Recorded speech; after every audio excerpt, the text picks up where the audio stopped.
Good morning. Good morning. Welcome and welcome back to Bookie Monsters. My name is PK. It is Thursday, May the 23rd, and we are here to look at the new releases that are being set into the wild this week. We look at them genre by genre each day of the week. So on Monday, we looked at cozy mysteries. Tuesdays, we looked at mysteries and thrillers. Yesterday, Wednesday, we looked at romance. Today, we are looking at fantasy and science fiction. And tomorrow is Friday, TGIF, Freeform Friday. And we look at the things that are kind of catching our attention otherwise, or looking at more mysteries, because cozy mysteries, because there's always a lot of cozy mysteries. Quick announcements. We do have sprints tonight at 6 p.m. Mountain Time, 8 p.m. Eastern. They'll go for 2.5 hours. I do them every Tuesday and Thursday evenings, and then again on Saturday afternoons. Mary says, "Good morning.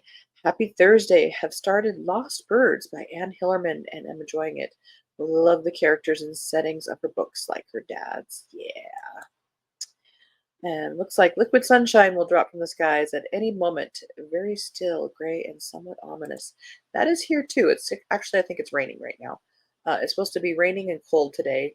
We are in spring, so 40s is cold now. So it's going to be 40s and raining all day, which is totally wasted at work. I wish I could take the day off, but I can't. I work for my husband. There are no days off. All right. And reading wise, I finished my thriller I was reading I that came out on Tuesday. That's how I discovered it. Called Long Time Gone by Charlie Donlia. I gotta figure out how to pronounce that. Standalone thriller. I gave it 4 stars. Very clever concept involving DNA and a lost baby. And it was a very quick read. Needed a little bit more editing in some places, just from repetition standpoint, not from like a misspelled or anything like that.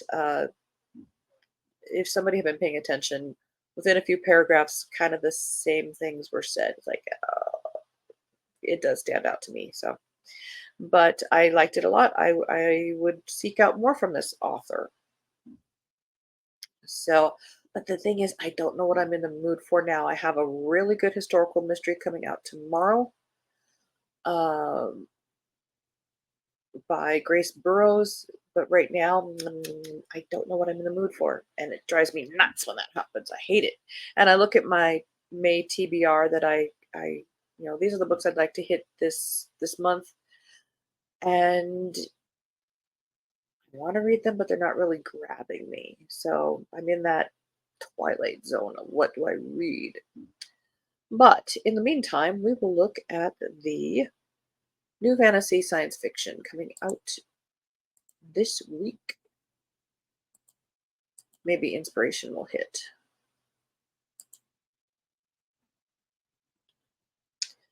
There's not a whole lot here this week. So, uh, Escape Velocity by Victor Manibo. A twisty, near future, genre bending thriller, Knives Out in space with a parasite twist. Well, he kind of had me interested at Knives Out, which everything is now being compared to. But, and space, of course. We'll see. A decades old murder looms over the glamorous clientele of a high end space hotel, while an unforeseen threat percolates in the service corridors. The guests are about to experience the hospitality they deserve. Space Habitat Altair is the premier luxury resort in low Earth orbit, playground of the privileged, and the perfect location to host reunions for the Rochford Institute. Rochford boasts only the best, the wealthiest, the most promising students with the most impressive pedigrees. Complete with spacewalks, these lavish reunions are a prime opportunity for alumni to jockey for power with old friends and rivals, and crucially, to advance their applications to live in an exclusive Mars settlement. Earth is dying, and only the best deserve to save themselves. Aboard the Altair for the 25th reunion, finance magnate Ava pursues the truth about her brother's murder during their senior year, which cast a dark shadow over their time at the Rochefort. Laz, ambassador and political scion, hopes to finally win Ava's heart. Sloane, collecting secrets to conceal his family's decline, angles for a key client. And Henry, heir to a healthcare empire, creates an unorthodox opportunity to get to Mars in a last-ditch effort to outrun a childhood secret. While these erstwhile friends settle scores and rack up points, they fail to notice that other agendas are afoot at the space habitat Altair, and their own futures aren't the only ones at stake. The best will soon regret underestimating those they would leave behind on Earth. I'm intrigued.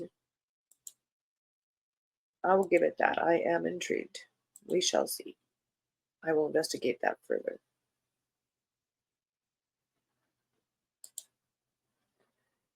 How to Become the Dark Lord and Die Trying. Dark Lord Davy, #1 by Django Wexler.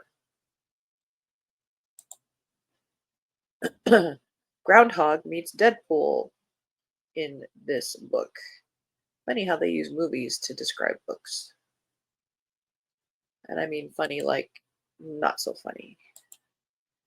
Kind of like when you are hangry but you don't know what you want. Exactly. We need to come up with a word for that. Not really a book hangover. I don't know. But exactly. Because a book hangover implies that your last book, and those are that's a real condition, but it implies the book that you just finished has such a grip on you still, you can't let it go kind of thing. And I don't have that. I just don't know what's next. So we need to work on that word. Takes the old saying, if you can't beat 'em, join 'em to the next level. A sarcastic, okay, blah, blah, blah. That's just a blurb.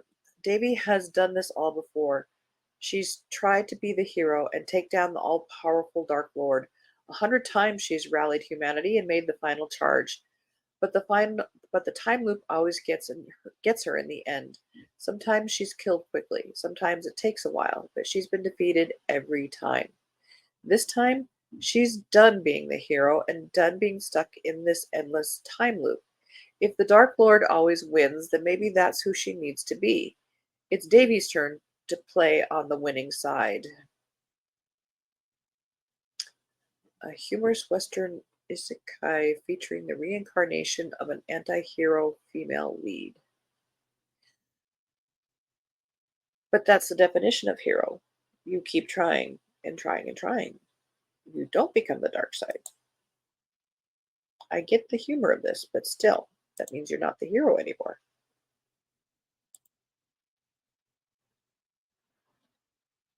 Just saying. Lost Ark Dreaming by Sui Davies Okumbawa. Sorry about that.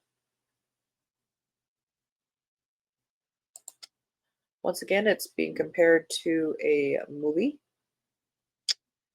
The brutally engineered class divisions of Snowpiercer meets Rivers Solomon's The Deep in this high-octane post-climate disaster novella. Well, at least they're calling it a novella. It's almost 200 pages, and they're calling it a novella. See, 100-page books? You're not books. You're novellas.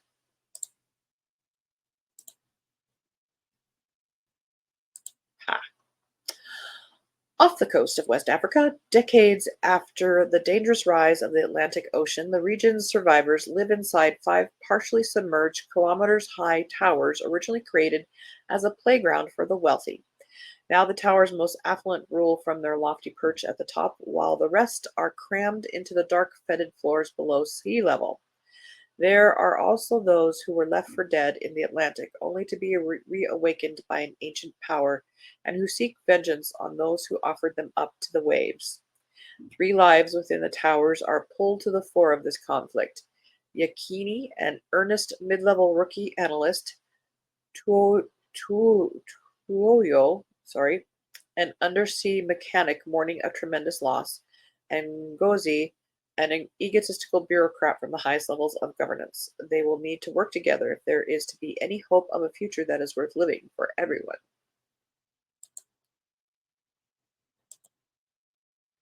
I have opinions, but I'm not going to say them. Synthetica by Keith Anthony Baird and an editor. 158 pages, which also makes you nervous when you list an editor and cover art person. The Sino-Nippon War is over. It is 2113, and Japan is crushed under the might of Chinese allied forces.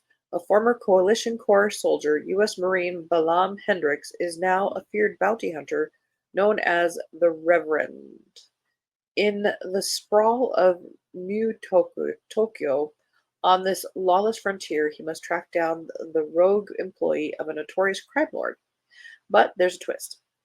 His target has found protection inside a virtual reality construct, and Hendricks must go cyberside to corner his quarry. The glowing neon signs for the Synthetica are everywhere and promise escape from a dystopian reality. But will it prove the means by which this hunter snares his prey, or will it be the trap he simply can't survive?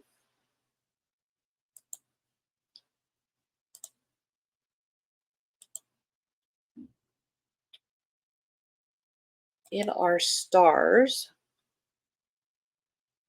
Jack Campbell. I like Jack Campbell. Lieutenant Selena Genji has one last chance to save the Earth from destruction. Earth 2180. Genetically engineered with partly alien DNA, Lieutenant Selena Genji is different from ordinary humans. I would think so. And they hate her for it. Still, she spent her life trying to overcome society's prejudice by serving in the unified fleet, while Earth's international order collapses into war. Genji is stationed on a ship in orbit when humanity's factional extremism on the planet reaches a boiling point and she witnesses the utter annihilation of Earth.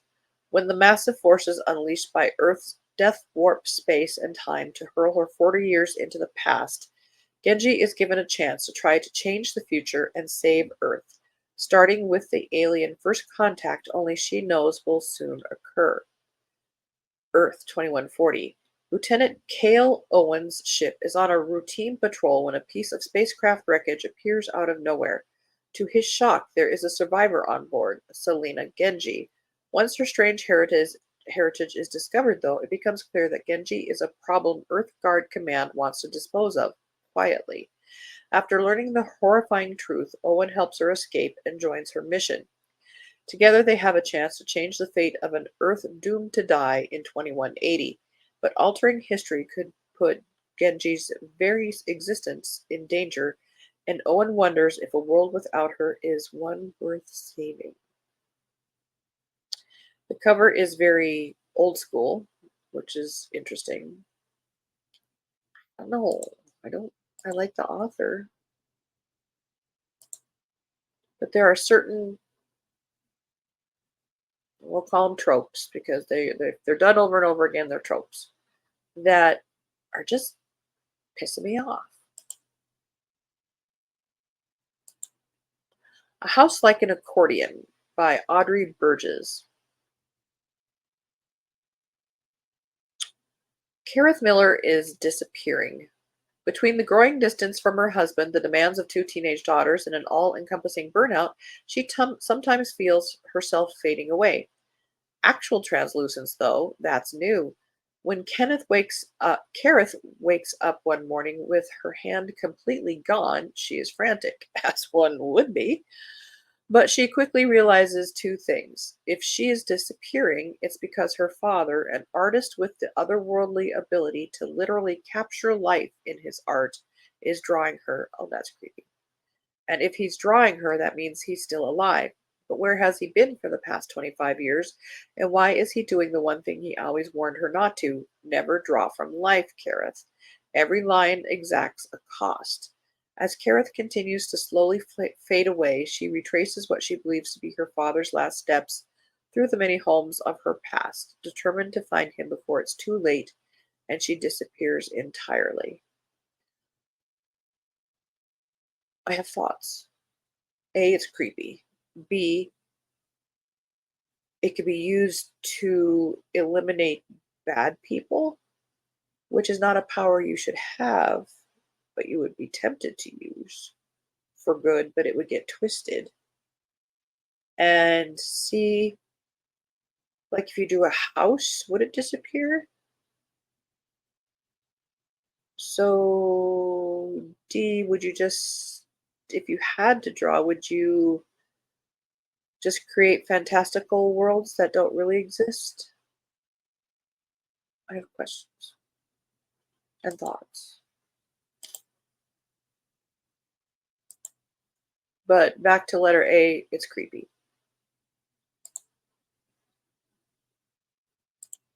Goddess of the River by Vaishnavi Patel. I apologize. I do my best with the names.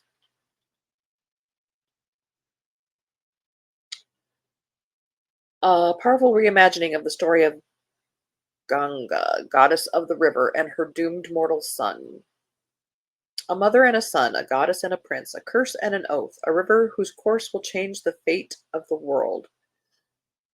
Ganga, I don't think it's Ganja, I think it's Ganga. Joyful goddess of the river, serves as caretaker to the mischievous godlings who roam her banks.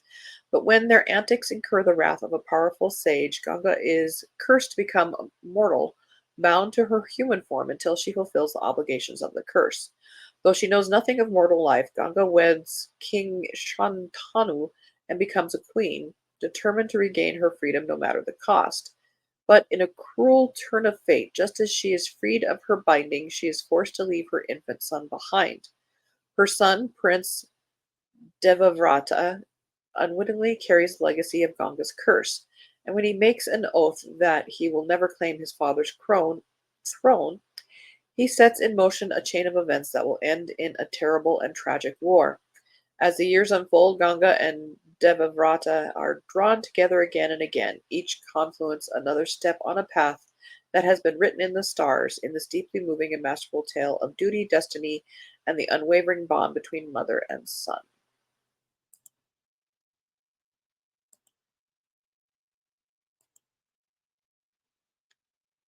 Heavenbreaker by Sarah Wolf.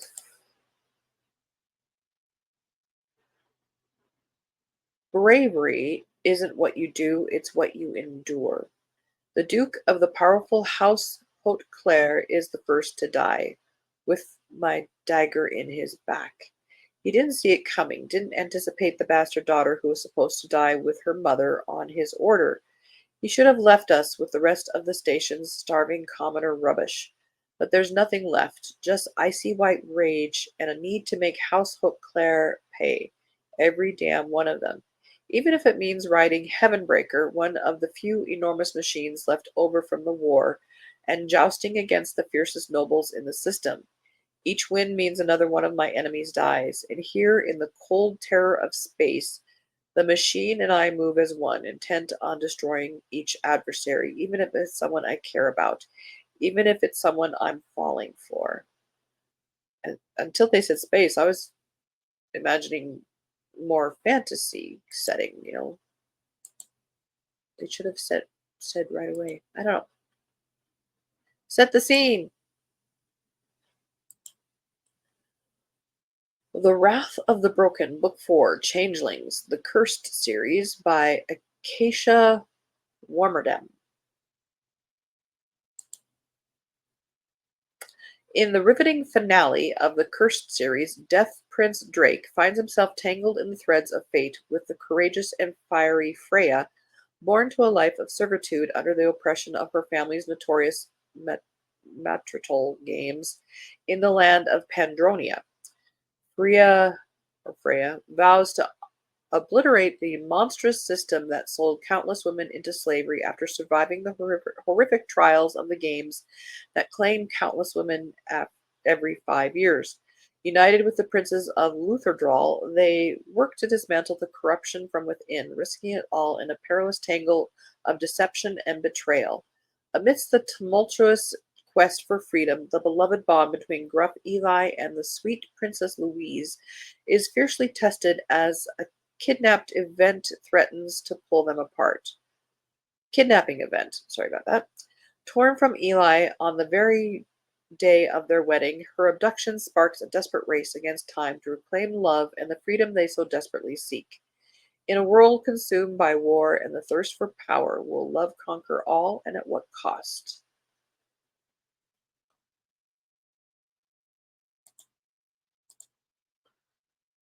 And that is all I have for this week.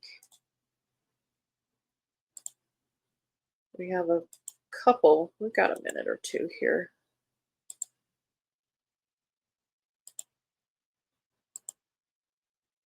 I might check out further the first one, but nothing is really grabbing me of those. But I have thoughts of, the fantasy and science fiction genre in general. I miss the epic fantasies of going on a quest, on an epic quest with companions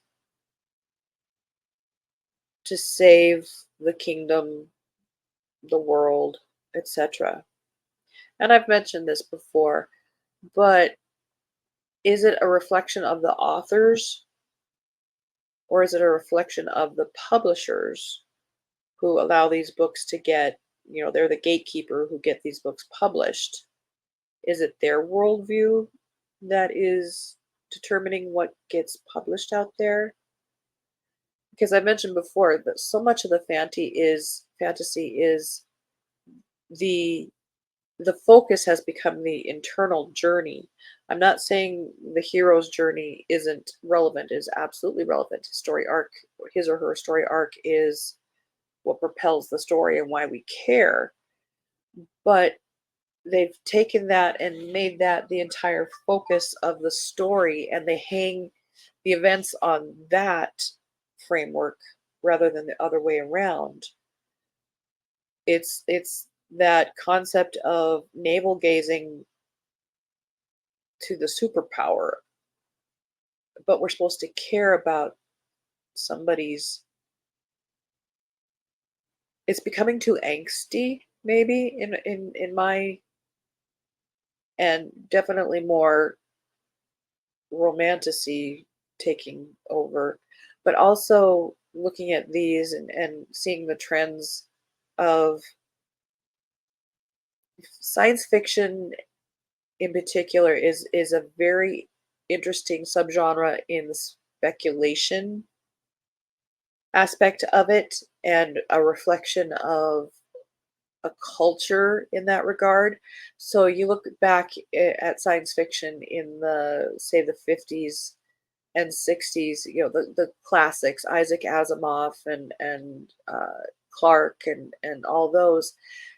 The speculation was more scientific, getting to space and again more scientific, whereas the trend now is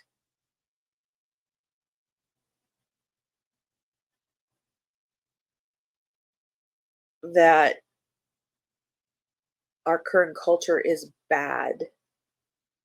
You see what, I don't know if I'm, there was excitement and growth and that we can do anything kind of speculation, whereas now it's all destructive. It's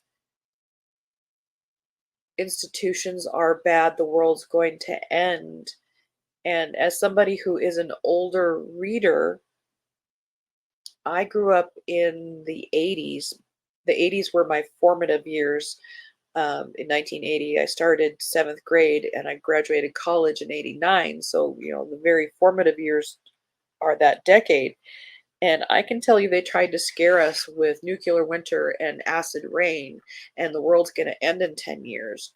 And it didn't. And we can tell you it won't. But these new younger generations are absolutely buying into it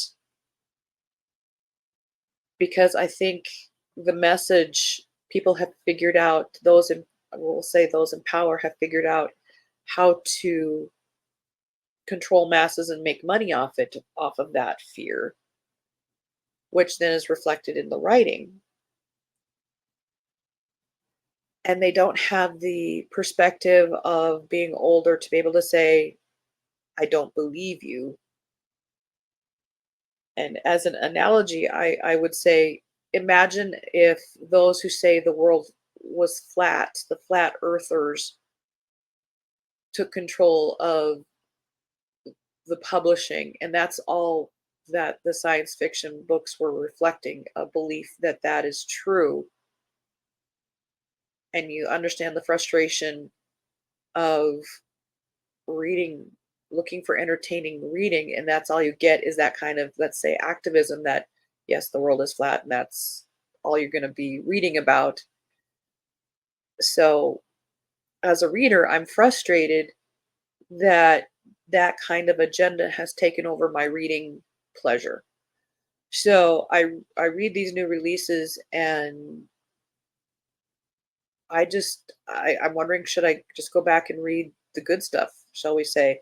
And I'm not saying they're all like that, definitely not. And I always find good things to read, but it's just trends that I'm noticing, and I wish they'd just snap out of it. Just read. Just write good books. Mary says, I think many of them are stumped as to what to write. We are living in times that used to be written into sci-fi, so they need more imagination, move on to the next level, whatever that is. That's a good point. And being published has gotten that blockbuster mentality that has killed movies. It has to make money, which is not a bad thing, but in order to do that, they're boxing themselves into creating sequels and sequels and sequels. And you look at the books, and they're all just, a lot of them are just the same storylines by a different author, but this is what worked in the past. So now we need all the books to be like Fourth Wing. It has to have, or they're all like Hunger Games. There's a good example. Every book now has to have like this competition of young people. You know what? Come up with interesting ideas, and those are the movies, to segue to movies that break that mold, that often stand out and people will flock to because they are looking for new things and not just regurgitating the stuff that, quote unquote, they know works, end quote. But it's also affecting books, and in particular fantasy and sci-fi. I'm noticing you could say that's the same thing with romance books. You always get boy and girl meet and have obstacles and fall in love and overcome them at the end, which is why sometimes you make fun of them because it is the same story over and over again. But there are those who are talented enough to break past that, and those are the ones that the authors, I think, survive because they can take some of those same tropes but do it in their way, which is more interesting. And I'm rambling, but anyway, that's me stepping off my soapbox. So if you're still here, and I got to get to work here, so thank you so much. Tomorrow we will be looking at, it's Freeform Friday, so we'll be looking at some of the stuff that we have not had a chance to look at that sound interesting, but then we'll also be looking at more cozy mysteries. Tonight we do have sprints at 6 p.m. Mountain Time, 8 p.m. Eastern, and they'll go for 2.5 hours.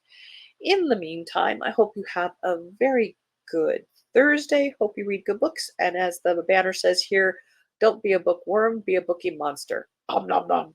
Have a good day and God bless.